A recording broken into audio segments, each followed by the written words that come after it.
Salut à tous, c'est Charles Chassorage. Donc on se retrouve à 20h19 ce 15 mars 2026 pour l'épisode 33 de l'info de la météo.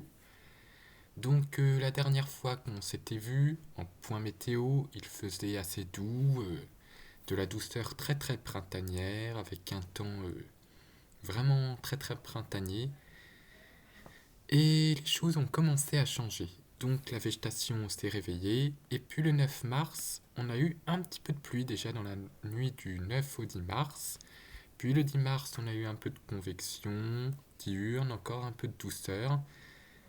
Et puis ensuite, des petites averses sont passées avec un peu de vent le soir du 10 mars. Et puis le temps a commencé à vraiment changer le 11 mars avec un premier passage pluvieux et une baisse des températures assez notable. Donc des températures qui sont encore restées assez clémentes, hein. Il a plu et puis ensuite les températures sont restées quand même au-dessus des normales de saison pour le 11 mars, hein, grâce au retour du soleil, surtout l'après-midi, puisqu'il faisait pas chaud le matin, hein. Le matin, on avait de la pluie, hein, un temps pluvieux, venteux et pluvieux le matin, donc pas très agréable, hein, de nouveau automnal, puis à nouveau printanier l'après-midi. Et puis ensuite, on a eu affaire, le 12 mars, à une gelée blanche. Donc, pour le, pour le 12 mars, on a essuyé une gelée blanche, la première, et puis ensuite, les températures ont pu remonter. Donc, on a eu donc le 11 mars, déjà, on a eu de la pluie, après un redoux, l'après-midi, donc un temps assez printanier quand même. Et puis ensuite, les températures ont chuté.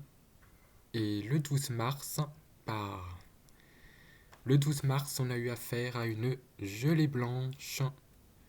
Voilà, c'est reparti. Le retour des petites gelées blanches, donc avec 2 degrés. Et puis ensuite, le temps s'est bien radouci en journée avec le vent de sud-ouest qui s'est levé, justement, avec un temps assez venteux quand même et typique de Mars. Donc des cumulus, du vent de sud-ouest assez fort, relativement fort vers 50 km/h et des températures de 13 degrés environ. Donc ça, c'est pour l'après-midi du 12 mars. Donc le changement, c'est le retour de la bonne fraîcheur matinale qu'on n'avait pas connue depuis certainement le 18 février. Donc avec des petites gelées blanches, 2 degrés, donc petite gelée blanche minime, hein, mais une gelée blanche qui a quand même été visible ce 12 mars. Puis ensuite le 13 mars, on a une perturbation active avec presque un coup de vent, hein, des rafales jusqu'à 75 km/h. Et puis ensuite le front froid qui est passé avec une perturbation bien pluvieuse. Donc on avait eu 0,5 mm lors de la première nuit de pluie, c'est-à-dire du 9 au 10 mars. J'ai relevé ensuite 4,5 mm, donc un cumul de 5 mm le... en totalité avec l'épisode du 11 mars. Et là ensuite le 13 mars, on a eu un beau front froid bien actif et bien pluvieux avec 17 mm sous le front. Donc vraiment, ça a élevé le cumul à 22 mm au total, hein. Donc un front froid bien actif avec de la pluie, du vent. Donc beaucoup de vent à l'avant et puis ensuite de la pluie. Beaucoup de pluie pour le 13 mars. Et puis ensuite, il y a eu encore un petit coup de vent dans la nuit, hein, qui n'était pas prévu parce qu'on a eu un Stingjet, une petite signature vraiment toute petite qui s'était formée. Puis les températures ont bien chuté. Et puis après, on a eu un régime de giboulée le 14 mars avec 2 mm de pluie et de grésil, presque de la petite grêle neige roulée. Donc c'était du grésil. Et on a eu des orages. J'ai récupéré encore 2 mm, donc un cumul de 24 mm déjà pour ce mois de mars. Donc on est à plus de la moitié du cumul mensuel, ce qui correspond à un 15 mars environ. Donc c'est giboulé. Et puis après, le temps s'est refroidi assez rapidement.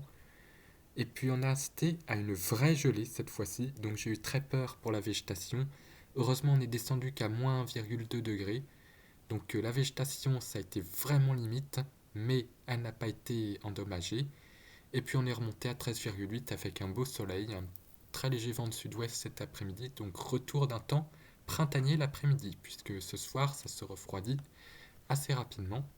Et donc après avoir remonté mes souvenirs sur le temps passé depuis la fin de la douceur, puisque le 9 mars, il faisait encore bien doux, hein. On avait encore, si je pense bien, encore une vingtaine de degrés, hein, puisqu'on avait encore 17 le 10, donc des températures qui étaient très printanières. Donc là, ce soir, il fait assez froid, hein, sur les régions de l'Est. Donc moi, j'ai 6 degrés et demi, hein, chez moi, là. Il fait très froid encore dans l'Est. Ça va encore certainement geler par rayonnement, mais la douceur arrive parce qu'on a une perturbation qui arrive de l'Atlantique, hein. Au niveau du radar, on a voilà, cette petite bande de pluie qui descend par le nord-ouest, hein. Donc voilà pour ce qu'il est de la météo actuelle. Elle n'est plus tellement printanière que ça. On a une petite perturbation. Donc demain, le temps sera encore mitigé et après, il va redevenir printanier, mais pas autant que ce qu'il n'était la semaine dernière où c'était littéralement du 20 degrés tous les jours, pratiquement. Pas du 20, mais pour les derniers jours, on dépassait les 20 degrés tous les jours. Là, ça devrait pas être le cas, on devrait monter à 18-19 degrés quand même, ce qui est pas mal. Peut-être 20, si ça veut bien. Donc on va retrouver un temps printanier l'après-midi, mais des nuits encore un petit peu fraîches. Donc maintenant, je vais me lancer dans les modèles pour surveiller un petit peu les longues échéances, pour voir ce qu'il en est de cette suite du printemps météo, avec l'arrivée du printemps calendaire le 20 mars, puisque c'est l'équinoxe. Donc là, on a de la douceur qui remonte avec GFS sur la France. Mais ce que je guette, c'est ce vent d'Est ici qui arrive. Et ça m'ennuie un petit peu parce que un vent d'Est, bah là, on a une goutte froide. Si on a un vent d'Est, les nuits surtout, c'est vraiment ça le problème maintenant, c'est qu'il va falloir surveiller les températures en fin de nuit, c'est-à-dire vers 7 heures du matin, parce que si le ciel est dégagé, et bah c'est les gelées qu'on risque d'avoir sur une végétation qui est maintenant active. Donc il faudrait vraiment éviter un scénario à la 2021 ou 2022 où tu as de l'air froid qui descend après les premières chaleurs. On n'a pas eu de chaleur, mais avoir du froid comme ça après les premières chaleurs, c'est vraiment pas cool pour la végétation parce que là, elle est vraiment très en avance. Et là, avec CEP, c'est pareil. Donc c'est vraiment ce que je veux éviter, c'est de me retrouver confronté à un flux de nord ou de nord-est, hein, ou d'est même, puisque les nuits risquent d'être dégagées. Donc CEP, bah, encore si c'est un froid dépressionnaire avec beaucoup de nuages et des averses, ça devrait limiter le rayonnement. Mais si le ciel se dégage, alors là c'est la catastrophe, hein. Parce que la végétation, elle va continuer de progresser, hein. Donc si je vous montre les températures minimales qui ont été relevées ce matin, hein, bah, la carte elle est toute bleue, hein. On a moins 1,5 degrés pour Melun. Là on a pratiquement du moins 2, donc je pense pas que la végétation est bien appréciée, hein. Ici moins 2,5, hein, jusqu'à moins 3 degrés même à Châteaudun, donc c'est pas très très cool, hein. Surtout qu'il avait fait déjà très chaud, pratiquement chaud sur ces régions. Puis même des gelées blanches jusqu'en Aquitaine, hein. Puis dans les vallées alpines, faut voir, hein, puis dans les Ardennes aussi, là, moins 3,3, hein, que même au Touquet il a gelé, donc la carte elle est bien bleue, hein. Donc dans Paris ça va, il a fait assez doux. À Paris, Montsouris, si je la retrouve. Orly, Montsouris 2,8 avec l'îlot de chaleur urbain, donc les Parisiens ils ont pas de problème. Mais en campagne, dans certains trous à froid, si je vous mets Île-de-France, hein, voilà, moins 3,5 par exemple à Fontainebleau qui est un trou à froid. Là, Crous-sur-Ourcq, moins 3,7, donc la végétation n'a pas dû trop apprécier, hein. Pour les arbres qui sont déjà sortis, moins 3 là, ici, Par contre, dans Paris, on avait au centre de Paris 5 degrés. Par contre, la Master est froide, donc 2,8 ans de la Tour Eiffel, donc c'est un froid radiatif qui s'accumule dans les campagnes. À Paris, on y échappe souvent à ces gelées de rayonnement, justement. Donc c'est vraiment ça qu'il va falloir surveiller.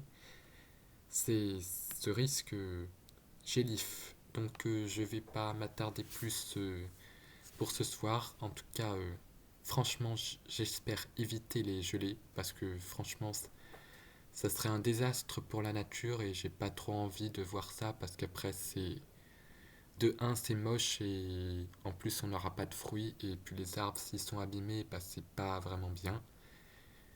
Et puis il faudrait quand même que le printemps s'installe parce qu'on va arriver au printemps calendaire donc ça serait bien qu'il fasse un peu plus chaud. Aussi pour que les orages puissent commencer à s'activer, ça serait juste bien. Donc voilà pour ce point météo.